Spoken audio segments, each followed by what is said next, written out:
Assalamualaikum. Terima kasih sudah bergabung dalam channel ini. Jangan lupa tekan tombol subscribe dan bunyikan tombol loncengnya ya, agar kalian bisa terus menyaksikan video-video kami berikutnya. Terima kasih.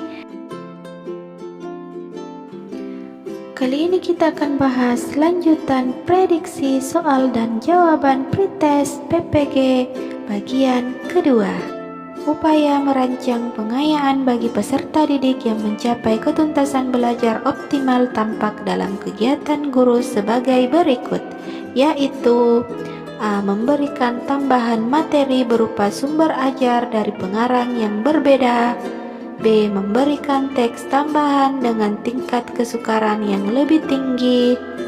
C. Memberikan tambahan sumber bacaan yang lebih mendalam dan tingkat variasi yang tinggi berikut instrumen teksnya yang sesuai. D. Diberikan materi bahan ajar yang lebih tinggi tingkatannya dan mengerjakan soal-soal yang memiliki kesulitan tinggi. Jawaban yang tepat adalah bagian D.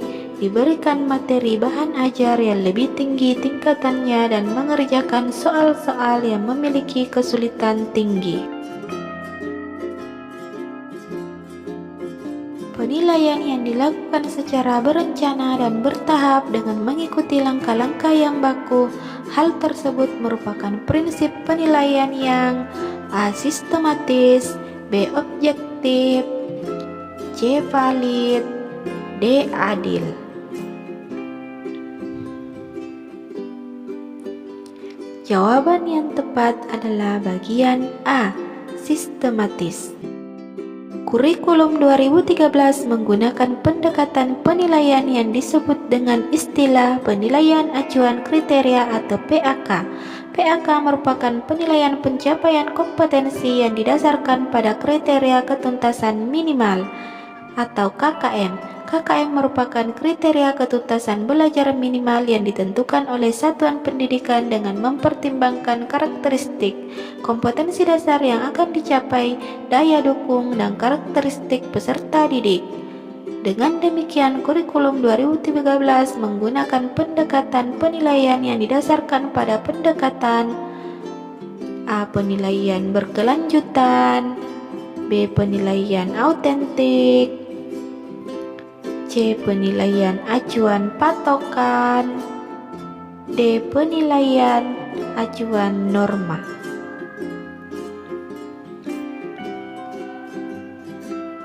Jawaban yang tepat adalah bagian C. Penilaian acuan patokan.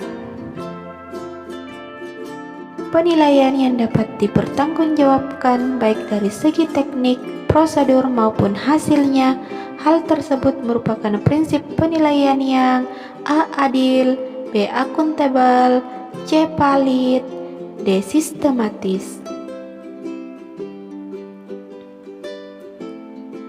Jawaban yang tepat adalah bagian B. Akuntabel. Penilaian portofolio dapat dilaksanakan dengan cara A. Memberikan penilaian menyeluruh terhadap tugas-tugas siswa, B. Mengumpulkan lembaran-lembaran jawaban hasil tes harian dan sumatif tiap siswa, C. Mengumpulkan hasil kerja masing-masing siswa yang telah diberikan masukan baik oleh guru dan rekan siswa dalam suatu album sebagai bukti hasil belajar, D. Mengumpulkan lembaran-lembaran jawaban hasil ulangan tiap siswa untuk melihat kesulitan siswa dalam memahami pokok bahasan tertentu dan kemudian diberikan pembelajaran dan tes remedial. Jawaban yang tepat adalah bagian C. Mengumpulkan hasil kerja masing-masing siswa yang telah diberikan masukan baik oleh guru dan rekan siswa dalam suatu album sebagai bukti hasil belajar. Agar dapat menyusun hipotesis tindakan dengan tepat, Anda dapat melakukan kegiatan-kegiatan. Salah satu kegiatan itu adalah pengkajian teoritik di bidang pembelajaran atau pendidikan. Pernyataan tersebut merupakan kegiatan PTK pada langkah A. Merancang PTK dengan mengajukan hipotesis tindakan, B. Mengidentifikasi masalah, C. Merumuskan masalah, D. Menyusun proposal penelitian.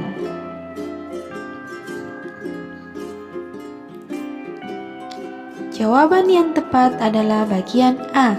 Merancang PTK dengan mengajukan hipotesis tindakan. Upaya merancang pengayaan bagi peserta didik yang mencapai ketuntasan belajar optimal tampak dalam kegiatan guru sebagai berikut, yaitu A. Memberikan tambahan materi berupa sumber ajar dari pengarang yang berbeda, B. Memberikan tes tambahan dengan tingkat kesukaran lebih tinggi, C. Memberikan tambahan sumber bacaan yang lebih mendalam dan tingkat variasi yang tinggi berikut instrumen teksnya yang sesuai, D. Diberikan materi bahan ajar yang lebih tinggi tingkatannya dan mengerjakan soal-soal yang memiliki kesulitan tinggi. Jawaban yang tepat adalah bagian D. Diberikan materi bahan ajar yang lebih tinggi tingkatannya dan mengerjakan soal-soal yang memiliki kesulitan tinggi. Pendekatan teks ini menggunakan norma yang disusun secara relatif berdasarkan distribusi skor yang dicapai oleh para pengikut dalam suatu tes.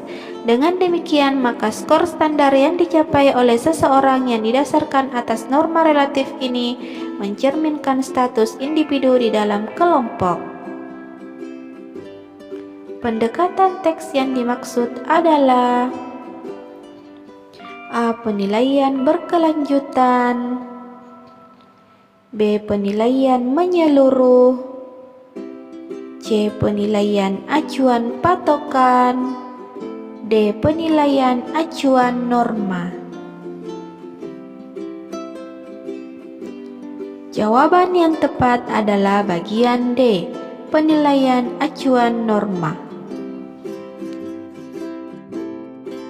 Salah satu prinsip merancang program remedial bagi peserta didik tampak dalam kegiatan guru. A. Membuat rancangan pembelajaran khusus siswa peserta remedial, B. Menggunakan rancangan pembelajaran yang telah dibuat dengan memperhatikan hasil temuan analisis evaluasi belajar siswa, C. Menggunakan rancangan pembelajaran baru yang berbeda sama sekali dengan rancangan yang ada, D. Merancang tes ulang saja tanpa ada pengulangan penjelasan materi. Jawaban yang tepat adalah bagian B. Menggunakan rancangan pembelajaran yang telah dibuat dengan memperhatikan hasil temuan analisis evaluasi belajar siswa.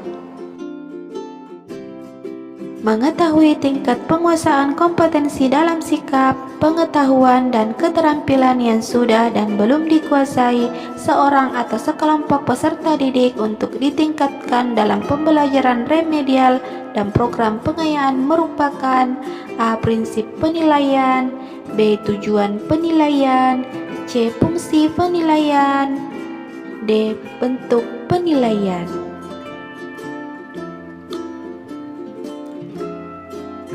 Jawaban yang tepat adalah bagian B. Tujuan penilaian. Berdasarkan data hasil evaluasi pembelajaran tentang memahami teks anekdot, ternyata hasilnya tidak maksimal. Dari 30 siswa dinyatakan belum tuntas sejumlah 15, sehingga mengikuti program remedial. Sedangkan yang dinyatakan tuntas sejumlah 15 orang mengikuti program pengayaan. Kegiatan pengayaan untuk 15 siswa dapat dilakukan oleh guru dengan cara A. Mengadakan pendalaman materi terkait dengan KD tersebut, B. Memberikan tugas mengerjakan lembar kerja siswa, C. Digabung dengan siswa yang belum tuntas ikut remedial, D. Melanjutkan materi pada KD selanjutnya.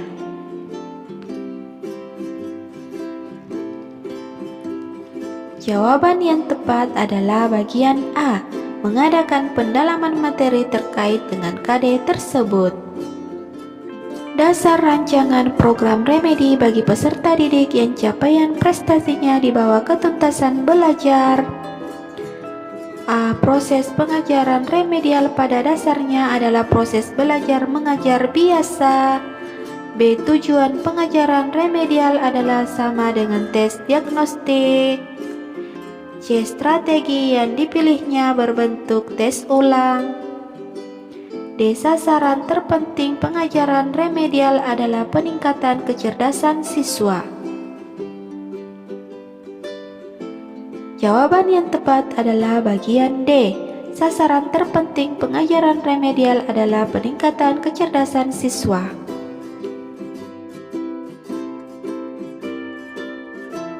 Menggambarkan sejauh mana seorang peserta didik telah menguasai suatu kompetensi merupakan A. Tujuan penilaian, B. Fungsi penilaian, C. Prinsip penilaian, D. Hasil penilaian.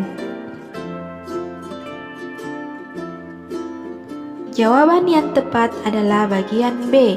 Fungsi penilaian.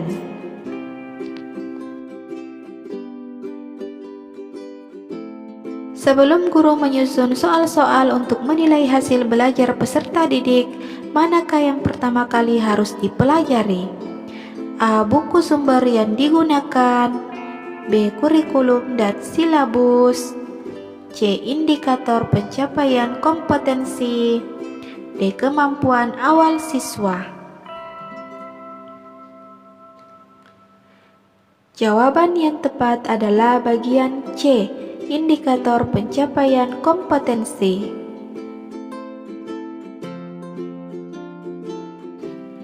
Penilaian hasil belajar siswa didasarkan pada karya siswa dan tugas siswa.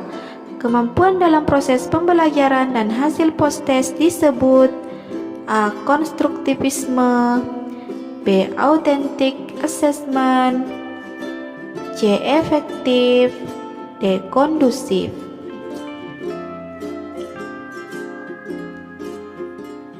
Jawaban yang tepat adalah bagian B.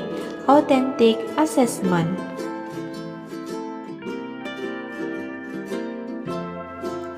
Penilaian yang didasarkan pada data yang mencerminkan kemampuan yang diukur. Hal tersebut merupakan prinsip penilaian yang A. Adil, B. Objektif, C. Valid, D. Sistematis.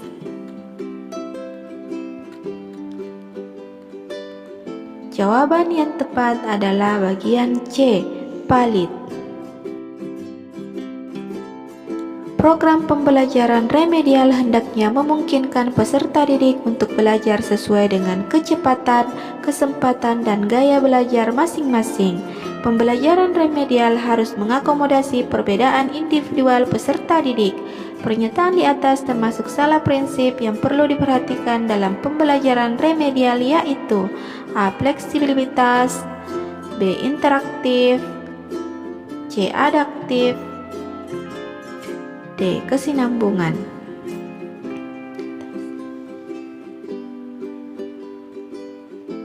Jawaban yang tepat adalah bagian C. Adaptif.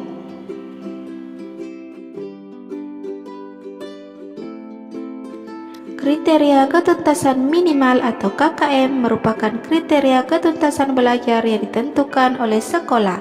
Pada prinsipnya merupakan A. Nilai batas ambang kompetensi, B. Nilai minimal yang dicapai peserta didik, C. Nilai maksimal yang dicapai peserta didik, D. Nilai batas ambang kelulusan ujian sekolah.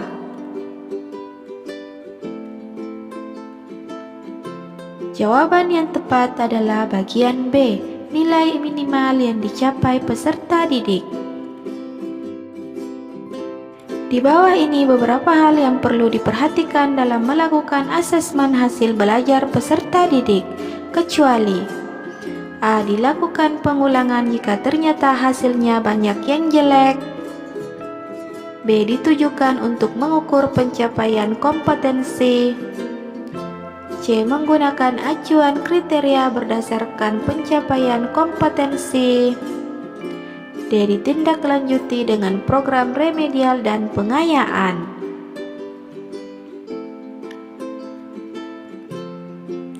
Jawaban yang tepat adalah bagian A. Dilakukan pengulangan jika ternyata hasilnya banyak yang jelek. Asesmen hasil belajar peserta didik harus memperhatikan prinsip-prinsip sebagai berikut, kecuali A. Objektif, B. Adil, C. Kooperatif, D. Terpadu.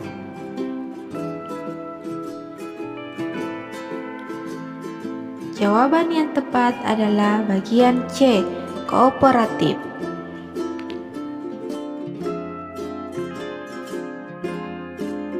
Semoga bermanfaat. Jangan lupa tekan tombol like, comment, and subscribe-nya ya, agar kalian tidak ketinggalan video-video kami selanjutnya. Terima kasih.